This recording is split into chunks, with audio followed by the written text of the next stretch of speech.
আমাদের কোরআনের পাখি আল্লামা দেলোয়ার হুসাইন সাইদি 13টা বছর এমন একজন বয়োবৃদ্ধ আলেমকে নির্বিচারে কারাগারে রেখে দিলে, শুধু তাই না ফাঁসির কাস্টে ঝুলানোর পরিকল্পনা করেছিল না করে নাই?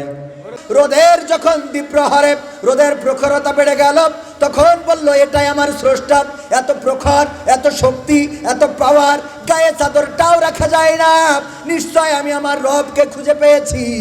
এবার যখন সেই বড় সূর্যটাও ডুবে গেল, তখন বলল ওগো আমার কওমের লোকেরা শুনে নাও, আমি আমার রবের সন্ধান পেয়ে গেছি। ঘোষণা করে দিল ইন্নী ওয়াজ্জাহতু ওয়াজহিয়া লিল্লাযী ফাতারাস সামাওয়াতি ওয়াল আরদ হানিফান ওয়া মা আনা মিনাল মুশরিকিন।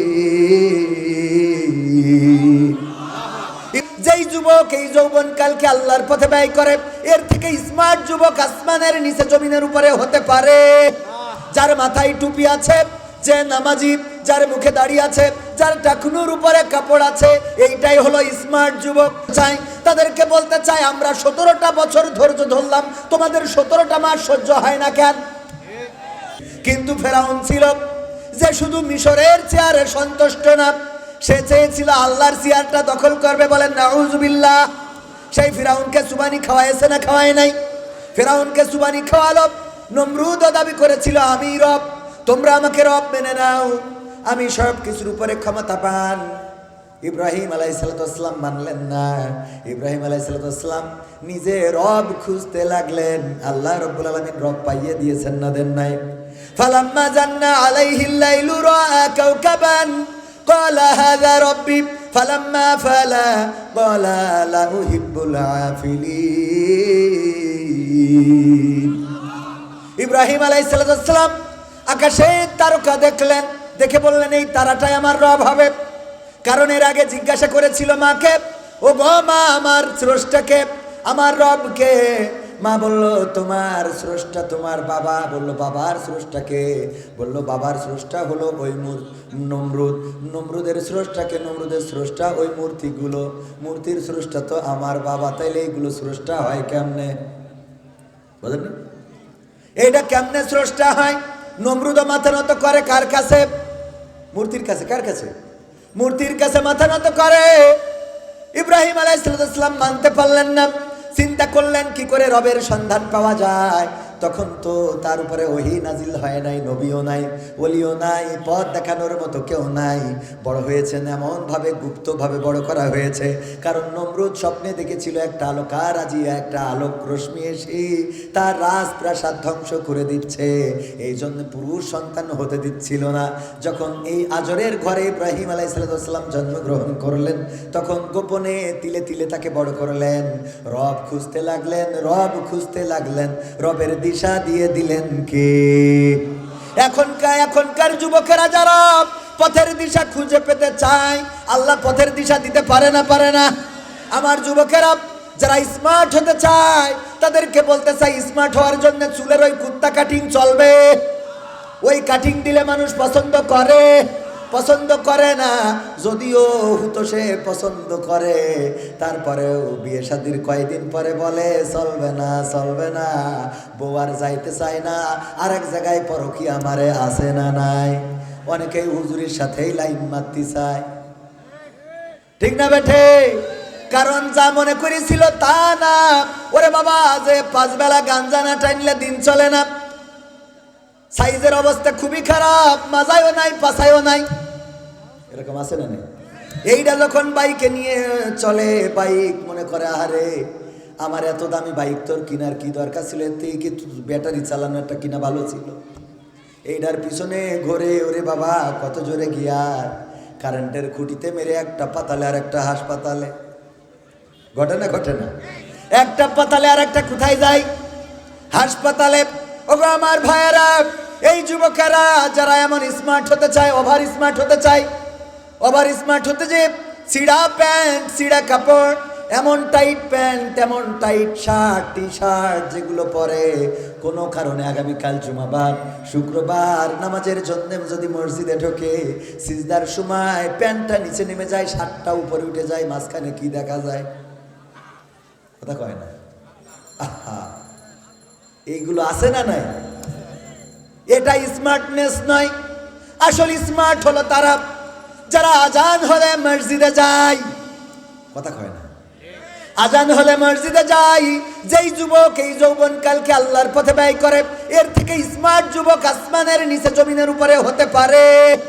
যার মাথায় টুপি আছে, যে নামাজি, যার মুখে দাঁড়িয়ে আছে, যার টাকনুর উপরে কাপড় আছে, এইটাই হলো স্মার্ট যুবক, বাতাসের বাইরে চলে। সুতরাং এই যুবকটাকে এক বাক্যে বিশ্বাস করা যায়, এই যুবকটাকে আমার মা বোনেরা এক বাক্যে গ্রহণ করা যায়। এই যুবকটাকে যদি বিয়ে করতে পারো, জীবনে অসুখ বলে কিছু হবে। অসুখ মানে বোঝেন তো, রোগ না, মানে অসুখই হবে না। কি হবে না? অসুখই হবে না। কিন্তু প্রথমেই ভুল করে স্মার্ট যুবক খুঁজতে যে বিপদে পড়ে যায়। ওগো আমার যুবকেরা, পথের দিশার কথা বলছিলাম। যদি পথের দিশা পেতে চাও, ইব্রাহিম আলাইহিস সালামের আদর্শটা অনুসরণ করো। কেমন করে তিনি পথের দিশা খুঁজলেন, সূরা আল আনআম সুন্দর করে আল্লাহ রাব্বুল আলামিন তুলে ধরেছেন। ইব্রাহিম আকাশের তারা দেখে বললেন, এই তারাই হলো আমার স্রষ্টা, এটাই আমার রব। তারার দিকে তাকিয়ে আছেন। কিন্তু যখন সেটা অস্তমিত হয়ে গেল, তখন বলল, যেটা ডুবে যায় সেটাকে আমি রব বলে মানতে পারি, আমি সেটার প্রতি আসক্ত না। ফালাম্মা রাআল কমারা বাযিগান قال هذا ربي فلما أفل قال لا يهديني ربي لأكونن من القوم الضالين। ইব্রাহিম আলাইহিস সালাম এরপরে আকাশে কি দেখতে পাইলেন? চাঁদ। কি দেখলেন? চাঁদ, মুন। চাঁদটা দেখার পরে বললেন, এই চাঁদটাই আমার রব হবে, এটাই আমার স্রষ্টা। যেহেতু তারার থেকে চাঁদটা বড়, কত সুন্দর করে আলোকিত করে পৃথিবী, অন্ধকার এই রাতকে দুর্বৃত করে যেই চাঁদ, সেই চাঁদ আমার স্রষ্টা। কিন্তু যখন সেই চাঁদের আলোটাও মিলান হয়ে গেল, তখন বলল, ওগো রব, তুমি যদি আমার পথ না দেখাও, তাইলে আমি নিশ্চয় গোমরাহীদের মধ্যে পড়ে যাব, তুমি আমার পথের দিশা দাও। এরপরে তিনি আবার দেখতে পেলেন সকালবেলা টকবক করে সূর্য উঠলো। সে কথাটাও কোরআনে আছে না নাই? ফালাম্মা রাআ শামসা বাযিগাতান قال هذا ربي هذا أكبر فلما فعلت قال يا قوم إني بريء مما تشركون। আমার ইব্রাহিম আলাইহিস সালাম আকাশে যখন দেখলেন সূর্য উঠেছে, তখন বললেন, এইটাই আমার রব, আমি খুঁজে পেয়েছি আমার স্রষ্টাকে, আমার আল্লাহকে। কারণ তারার চেয়ে চাঁদটা বড় ছিল, চাঁদের চেয়ে সূর্যটা বড়।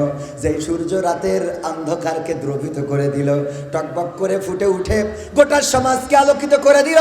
রোদের যখন দ্বিপ্রহরে রোদের প্রখরতা বেড়ে গেল, তখন বলল, এটাই আমার স্রষ্টা।